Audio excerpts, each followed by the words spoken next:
Hi guys, it's Kelly Latevola here, and I'm back with another video for Honeybee Stamps. Today I'm going to be using the Believe stamp set, the Tea Time, which is an older one but one of my favorites, and then the Gingerbread Add Ons.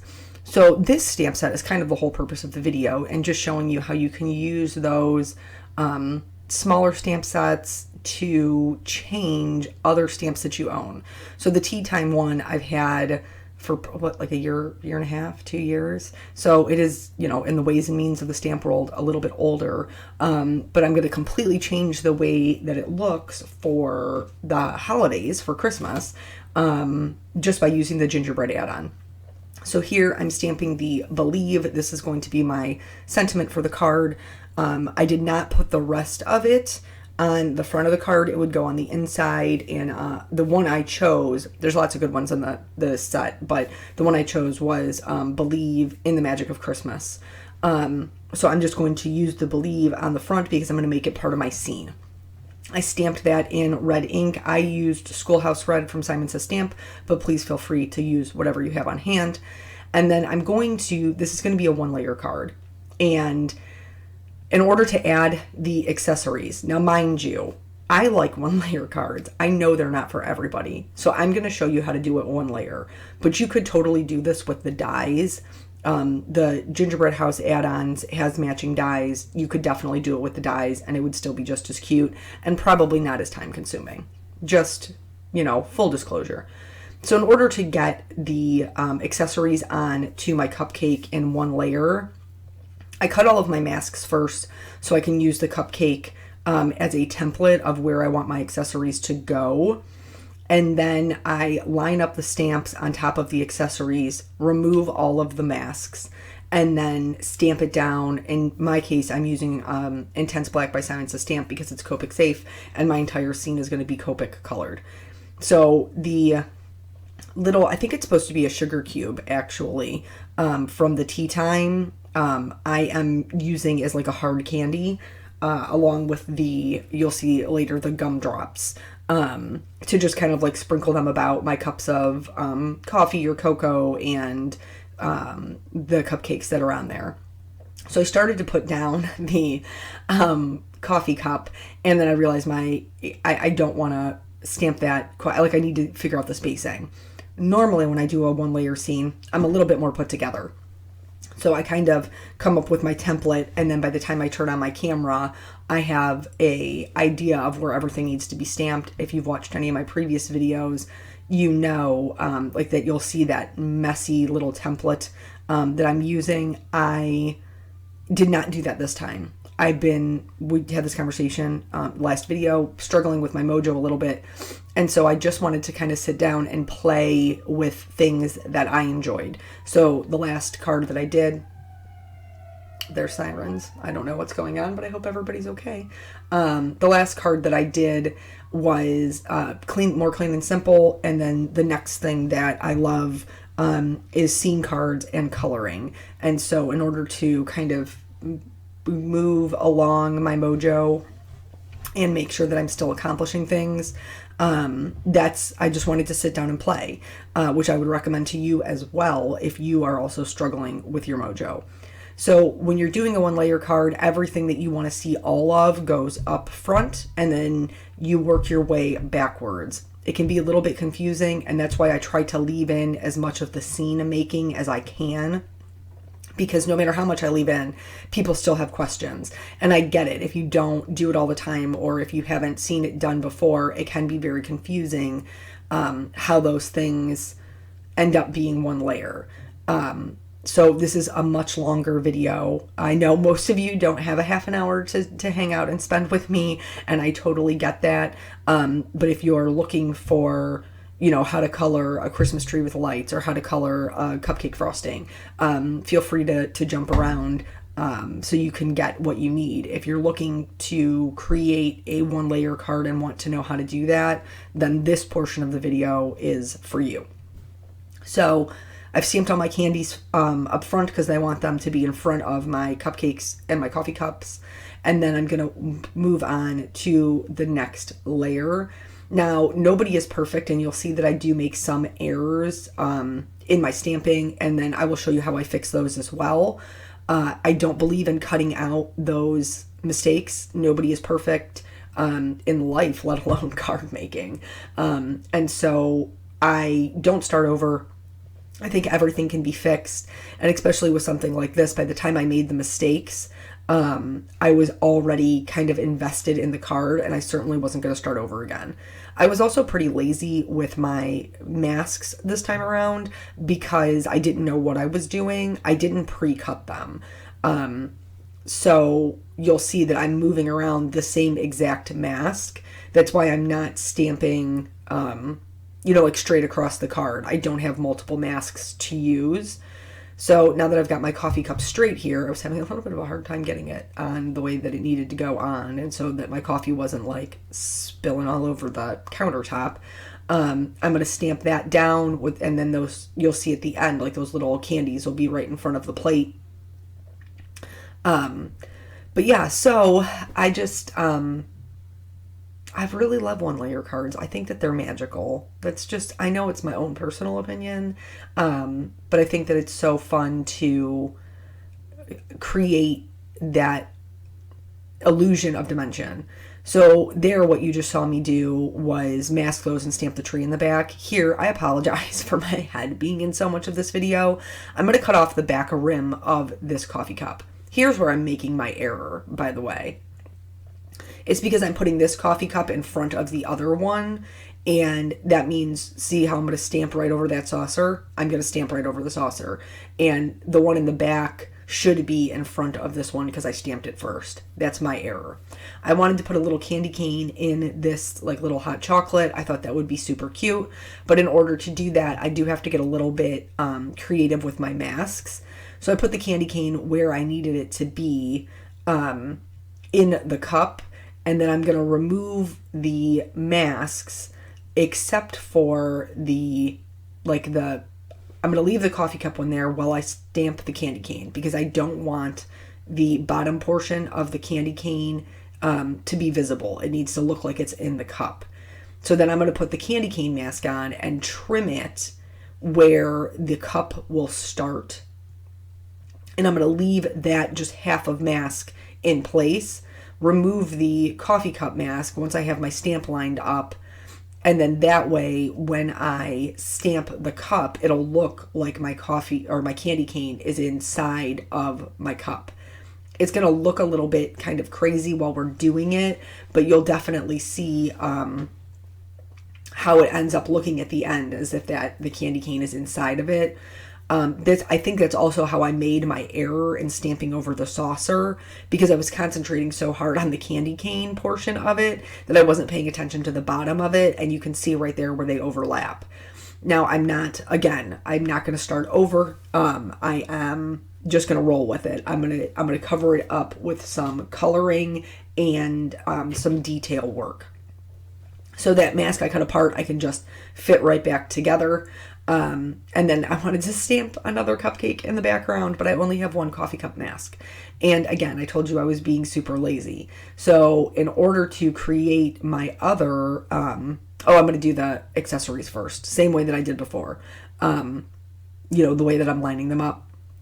But I got so lazy with the cutting of the coffee cup mask, you'll see and probably laugh, because I was kind of laughing when I was doing it. Like, this is so just not even the way you should be.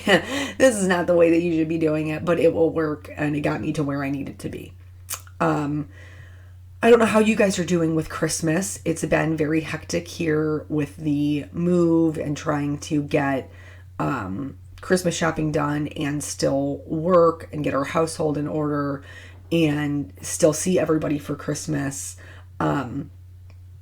It's just been a very overwhelming couple of months for me.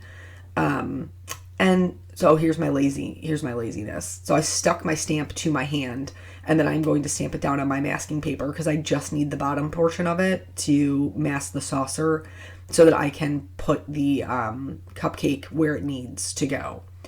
Yeah, I did that. That was a thing that happened. But it's going to work. So all is well that ends well.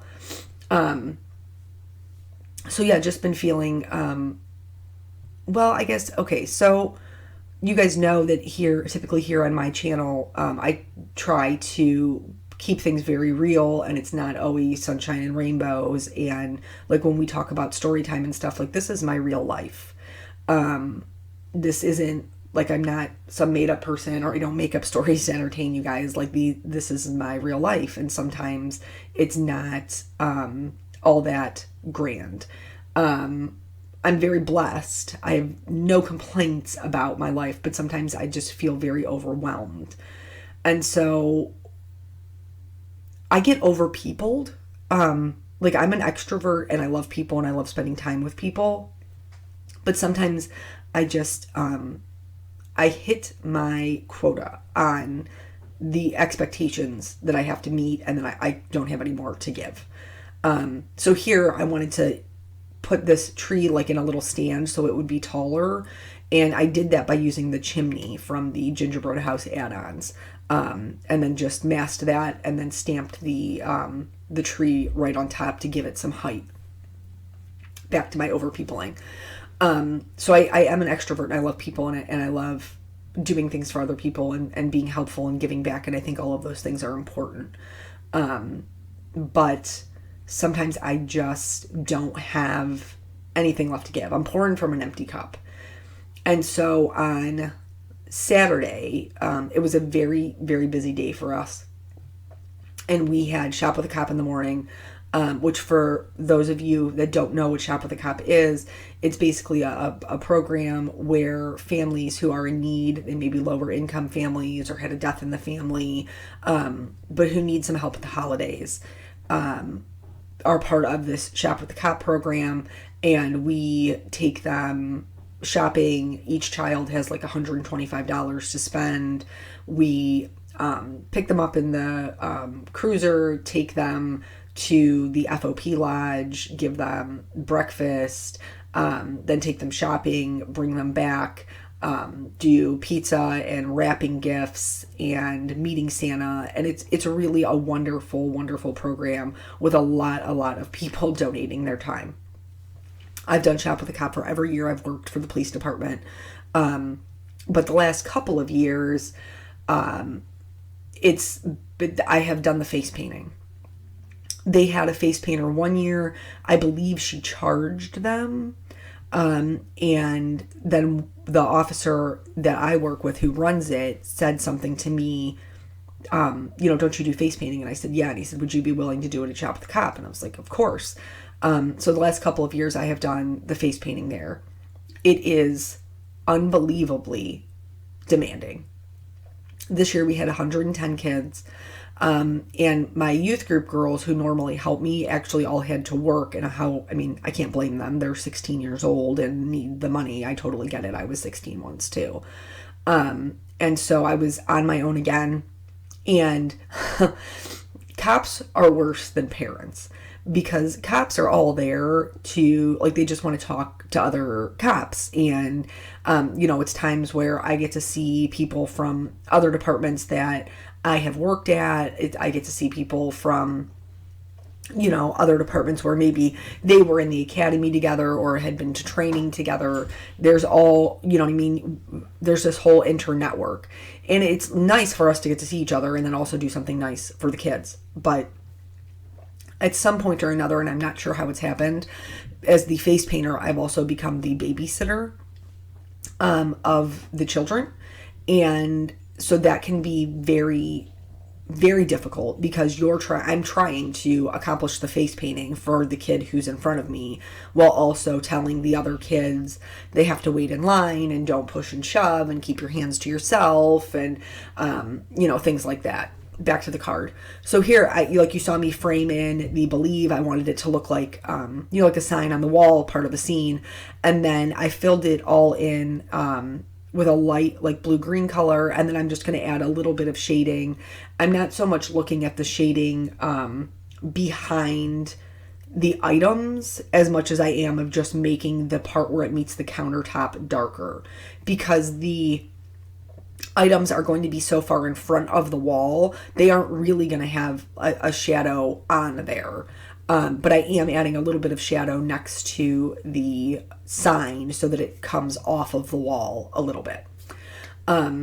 But so, anywho, at one point there, this guy he was in another department that I worked for. I knew him, super nice guy. There was like a little, I don't know, like four-year-old in front of him. And he kept like picking up the mirror and picking up the paints and talking and kind of shoving a little bit. And, we were both like, hey buddy, if you want to get your face painted, you got to get in line. Can you please be careful touching the table? Things like this. So you're trying to get that done. And then I looked at him and I said, is this your kid? And he goes, no, the kid that is mine is the kid whose face you're painting. And I was like, well, whose kid is this? And he's like, I don't know. And I was like, you gotta be kidding me. Like, we all sign up. We all bring our own kid. We all have, like, the kid or the family of kids that we're responsible for. Like, who's responsible for this one? And so at some point, he just picks him up in the air, and he's like, whose child is this? Which we did end up locating his police officer, who was standing at the back of the line chatting and not really paying any attention. But so it's very demanding. And I'm always the last person to leave because everybody wants to get their face painted.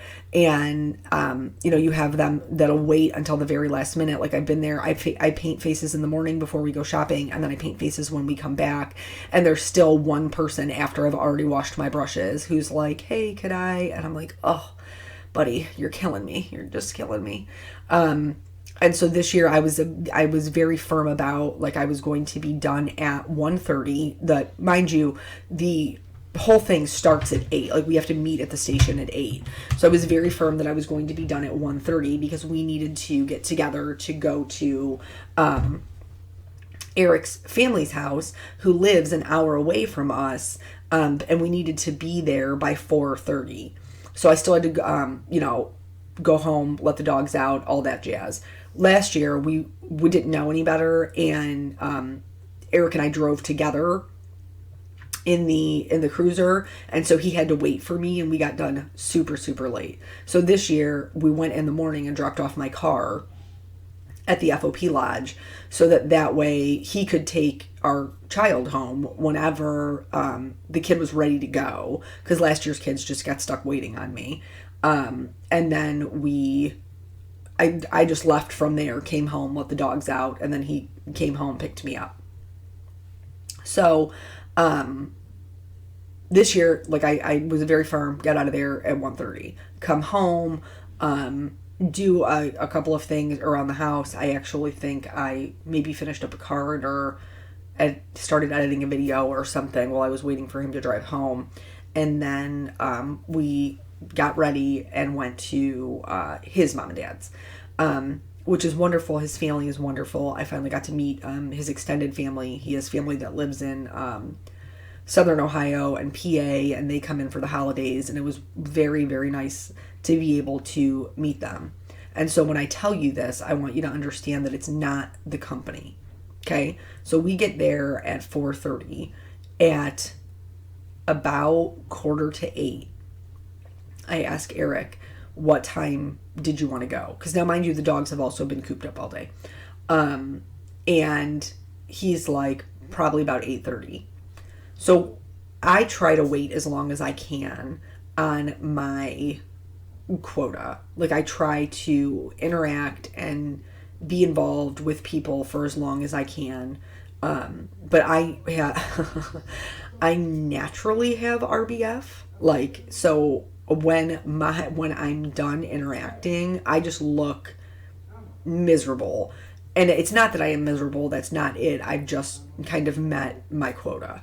And so when I ask the question, it's because I've met my quota. And it's not his fault. He doesn't know. Well, he does now because we talked about it. But, like, he didn't know that when I asked, that means that the quota's already been met.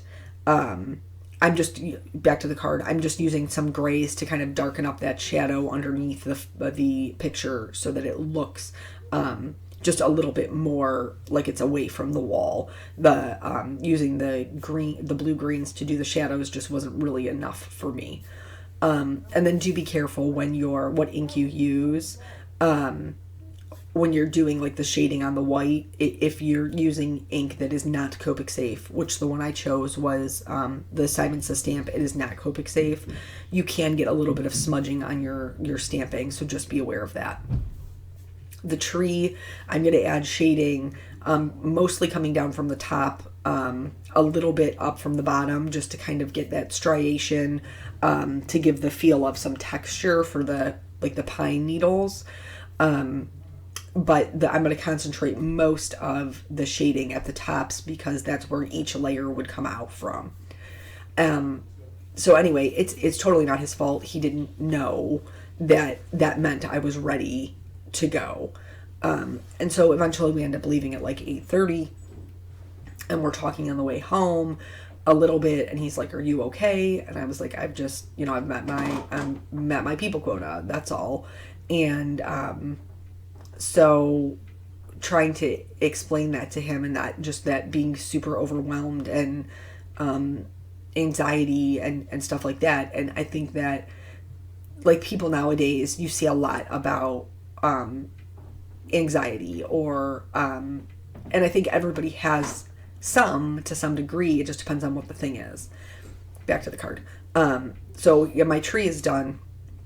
I'm going in with my colorless blender and creating little circles. This is going to be my lights later on when I do the detailing. So I just kind of tried to move in the same kind of direction from left to right. But really there isn't a right or a wrong way to do it as long as you can connect your strings. I would just be careful, especially on something this small, not overloading it, because then it's going to get super messy and hard to read. I'm changing up the color of the green for the holly and the candy. They are similar. I'm using some of the same colors, but not all of them. I wanted them to have a different feel. I didn't want it to be all one note. And I also wanted the candies to look a little bit brighter so that maybe they would be a little bit more, appear a little bit more transparent. So I'm fairly quiet on the way home. And then, it's just, I've always been that way where I get overwhelmed and then I just, kind of need to, I almost go into like zombie mode. That's the best way I can describe it. And that's how I was when Peanut was first born, having an infant, where you're just going through the motions. And I talked to my friend Lisa, which I've told you about before, who, was going through a hard time. And she said the same thing. She's like, you're on autopilot. And I think that there's a lot of us with all of the things that are expected of, I don't even want to just say of women, all the things that are expected of women, to have this house and like this, perfect house and adorable kids, and they're well behaved and they're doing well on their homework, and you're working full time and contributing to your household. And there's just, and I like, who puts these expectations on us? Because I'm pretty sure it's us. I'm pretty sure it's us who puts these expectations on us. That if you're a stay-at-home mom, then you don't contribute any money to your household. But if you're a working mother, then you should be at home raising your kids. And there's just, it's so difficult to find this balance and to meet all of these expectations. And mostly they're just crap, guys. Like, and even though I know that, I still fall into the same category sometimes where I just feel like I'm not meeting them. I'm not meeting those expectations. I'm not doing enough. I'm not unpacking my house fast enough, or, I'm taking too much time off work. I'm spending too much time at work and not enough time with Peanut. And it just, sometimes it feels like it's a no-win situation. And this night, was just the straw that broke the camel's back. It was what it was. And so I came home and I had myself a good cry. And this is another thing, and I don't know. I think it comes from not wanting to be a burden to other people. But like when I have my like full on ugly cry, like giving it to God because I can't carry it anymore. I try to hide it from people. I don't want witnesses to that. And so I typically tend to, like go into the bathroom and turn the water on and sit on the floor and cry. Or, like this particular night, I nearly did not make it upstairs. Like as soon as I was by myself, which was coming up the stairs to the bedroom, I like had to put my hand over my mouth to keep from like sobbing. And it's not that Eric wouldn't have, comforted me or supported me or, loved me through that. I think that's just my own hang up of not wanting anybody to witness that. And I don't think I'm alone in that.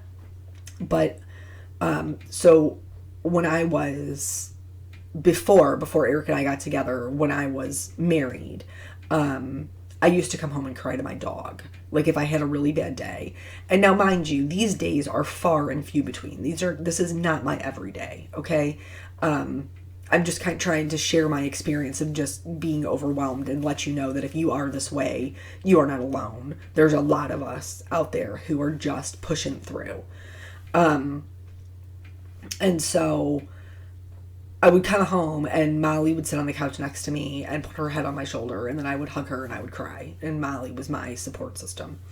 And so later on that evening, I was downstairs folding laundry, and Eric and I were sitting there folding laundry or whatever. I was still probably being relatively quiet.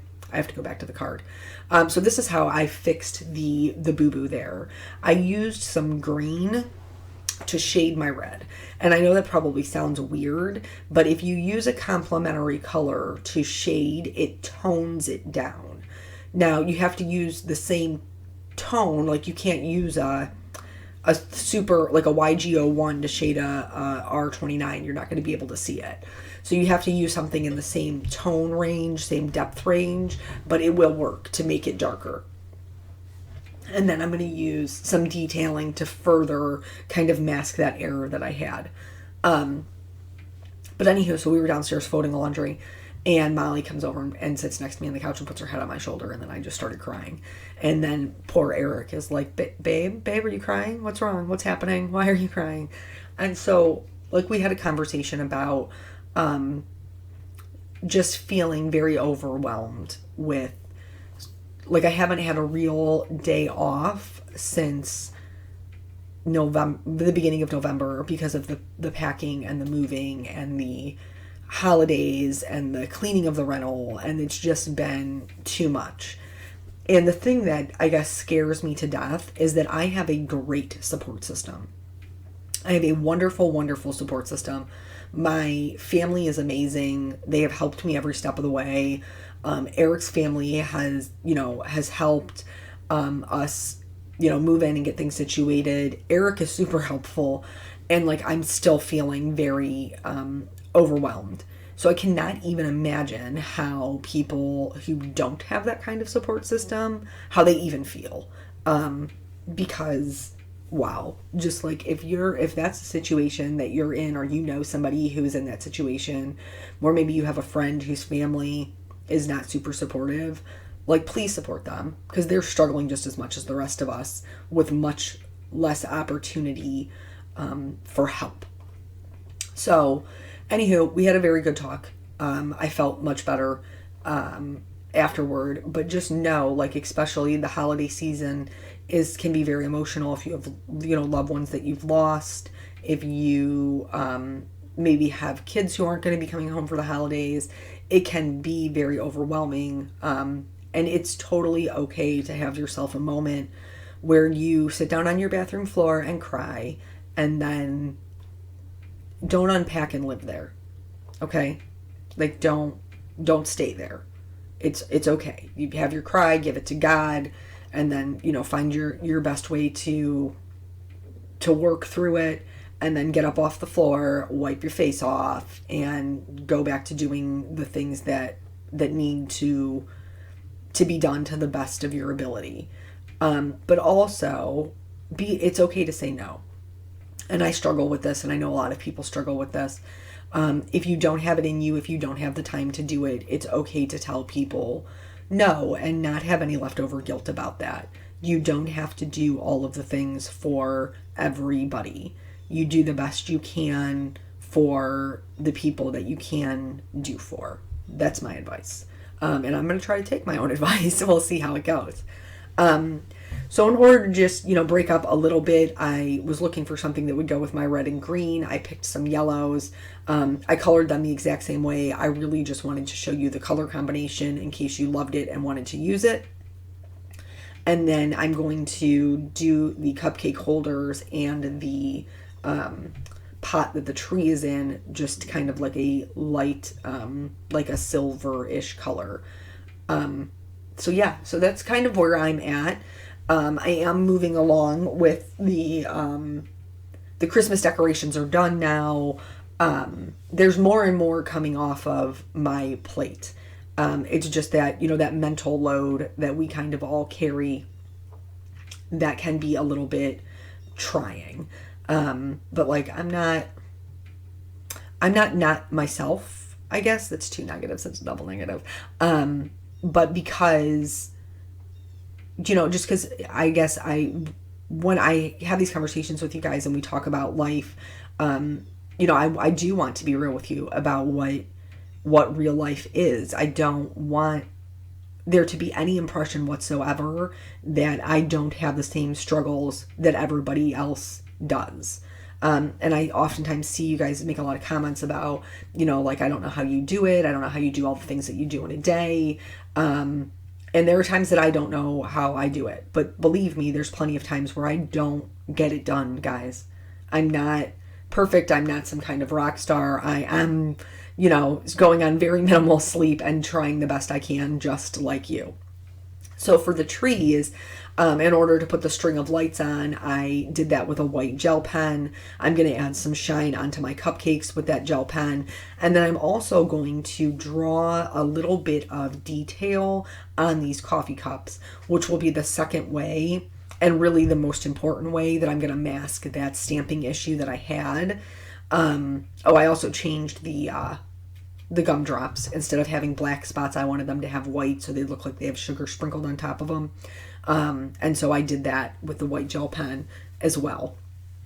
The little swirls for the coffee cups are just very generic little swirls. You'll see me turning my card so that I could get the correct angle for all of it, because sometimes it's just easier to keep turning it than to try and draw it any other way. But these little swirls will add some decoration to the cups, but then will also mask that overlap. So your eye catches the swirls and the shadows and doesn't pay attention so much to the fact that there is a line running through one of the other saucers. So then after that, I did go through and add a little bit of shading on top of those with the red, just because it wouldn't be all that stark white. I probably could have used a gray. I kind of wish I would have used a gray, but I didn't. I used a red. It is what it is. The last thing that I'm going to do is add some glitter, especially around the lights on the trees and to the candies and the cups, because I love all things shimmery, and honestly, it's the holidays. What isn't shimmery? So I hope that you guys are having a wonderful holiday experience. I hope that you are more on the ball than I am and have it all done and together and are not stressed out. But if you are not alone. So that's it. That's the whole card. Thank you guys so much for joining me, and I will catch you on the next video. Bye.